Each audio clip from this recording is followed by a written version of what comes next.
All right, they were behind the scenes with HomeWrights, traveling the world and checking out the dirt for future building. So Bob, we just looked at a beautiful property there. These people are going to build a nice home there. What's the next step for HomeWrights with the client? I think what we want to do with the client is actually two things. I'd like to see the client get a soils test or contact the land seller to see if a soils test has already been done. And Steve, I can put go into this in four-wheel drive because we're not going to make it out of here without it. Yep. Sorry, you'd never get out of here without four-wheel drive this time of year. And those fences are pretty close in, aren't they? They are really close. I'm just trying to imagine a lumber truck trying to get down that driveway making a delivery. So there's the first challenge. I mean, so what do? Go to these homeowners and say, hey, I need to take down the corner of your fence and we'll rebuild it when we're done? well, you try, but I suspect that you run into a lot of resistance. Yeah. That's something I'll have to talk to this potential homeowner about, or the potential land buyer about, is making sure that we've got some kind of a favorable relationship with the two neighbors on either side of that driveway, right? So that we have some chance of being able to flare that driveway right at the street. Because getting a lumber truck down that, 36-foot long lumber truck down that driveway to make a delivery, it's just not going to happen. That's going to be tough. A concrete pump truck is 45 feet long or 40 feet long, and it won't make that turn. So there's a little bit of a challenge there. Yep. Probably not insurmountable, but something we have to consider as we're preparing for this project. So you've already run into one of the first major challenges this custom home builder is going to have. Whether they do it themselves or it's turnkey by anybody, you can see some challenges right there. Yeah, we can say challenges, or we can say it's just something we have to be aware of, so that as we're doing our planning, we take those things into account.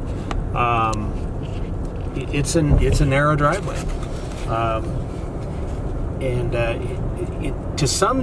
in some respects, it surprises me that that was allowed, because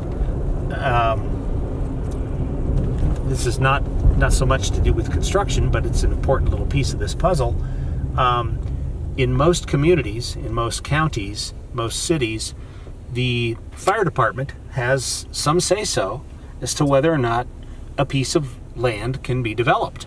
Sure. On an urban piece of property that's 30 feet wide or 50 feet wide and 125 feet deep, no big deal. Fire department says, oh, that's no big deal. We just come down the block, hook up to a hydrant, and fight the fire. Right. This piece of property, certainly a fire truck is going to have second thoughts about going down that driveway. They're not going to make that 90-degree turn, are they? Going to be difficult, especially if it has to be a fire pumper truck. Okay. Yeah. So there's two things that I'm absolutely convinced of. One is that this house is going to have to be equipped with a fire sprinkler system. Sure. So when that house is being built, fire sprinkler system goes in, perhaps adds $15,000 to $20,000, $25,000 to the cost of construction, but it's a necessity. And then we're going to have a conversation with the fire marshal or the captain of the local firefighting station. Talk to him about, okay, here's our driveway. What's our situation if you guys have to come out here and do rescue work or fire safety work? Tell us how you want to approach this. Sometimes they'll look at it and say, we want you to add a hammerhead turn down here at the end of this driveway, so that if we have to get a vehicle down there or two vehicles down there, the vehicles can pass one another, or at the very least, we can get our vehicle down there and have it turn around to get back out.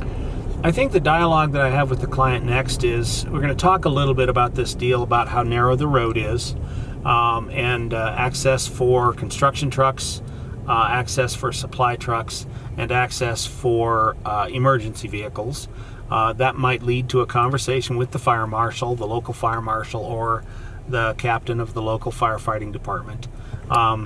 The other thing that we'll want to talk about, obviously the good news is it's a gorgeous piece of property. It is absolutely prime for development, especially with the fact that utilities have already been brought into the property and they're ready to go. We want to talk about what would be next development steps, and of course one of those critical development steps is let's get a truck in there to do a soils test.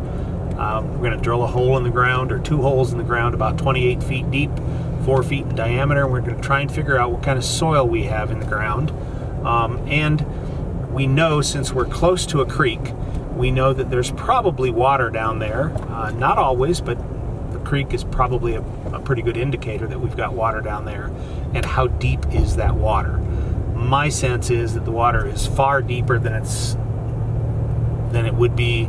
It's far deeper than we have to be concerned about. It's not going to cause us any issues, but we need to know that. Yep. Cool. So this is what HomeWrights does every day. How do you describe what we just did to a new potential client? This is just some of the common pre-planning steps that we always have to take into consideration when we're going to build a new custom home.